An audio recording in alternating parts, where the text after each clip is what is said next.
What I know is that when some time ago the three Western countries who are leading this crazy campaign said, if Assad uses chemical weapons, then we would use force. You know, I believe that was a signal to the bad guys, including white helmets, to stage a provocation. Now, after they struck on the 14th of April, they say again, if you do this again, we would use force again. This is another invitation to the opposition, to the extremists, to resume fighting, which they did already. I quoted the leaders of France and UK and the United States. And frankly speaking, all the evidence which they quoted was based on the media reports and on social networks. The canisters, I saw this picture, a canister lying on a bed, and the bed is intact, and the window glass is not broken. Look, you need to be a bit more serious.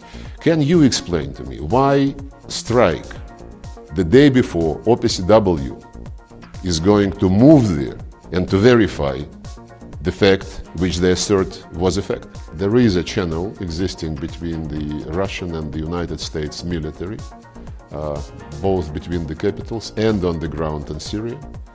And I believe the military discussed and continue to discuss this and other things very professionally. They understand each other, and they understand maybe better than anyone else the danger of this kind of adventure. There would be consequences.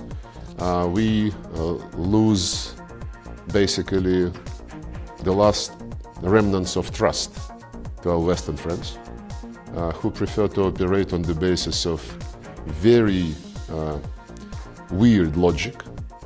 Proof is in the punishment. They punish first, like they did in Salisbury.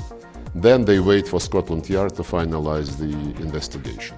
They punish first in Douma in Syria, and then they wait for the inspectors of OPCW to visit the place and to inspect. Ongoing efforts to split Syria is very much against what people say formally and publicly. And when you speak about disastrous effect of some civil wars, don't forget what shape Iraq is in, what shape Libya is in, and those who did it, they now want to have Syria joining the club. I said highly likely as a new invention of the British diplomacy to describe why they punish people.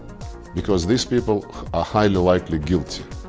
Like in Alice in Wonderland, Lewis Carroll, when he described a trial, and when they discovered that the jury could be engaged, and the king said, let's ask the jury, and the queen shouted, no jury, sentence first, verdict afterwards. That's the logic of highly likely. It's absolutely the same as was the logic of Theresa May on Salisbury. When we asked dozens of questions, when we requested common investigation, when we requested our presence at the sample taking ceremony, if you wish, she said, no, we are not going to answer any question until Russia answers all our questions. The only question which was addressed to Russia, tell us how you did it. Was it ordered by Putin, the poisoning of this poor couple, or this was the result of you losing your control over chemical arsenals? There is an old Roman criteria, who is to benefit? And I believe the UK is grossly benefiting from the provocations, both in Syria and in the United Kingdom itself.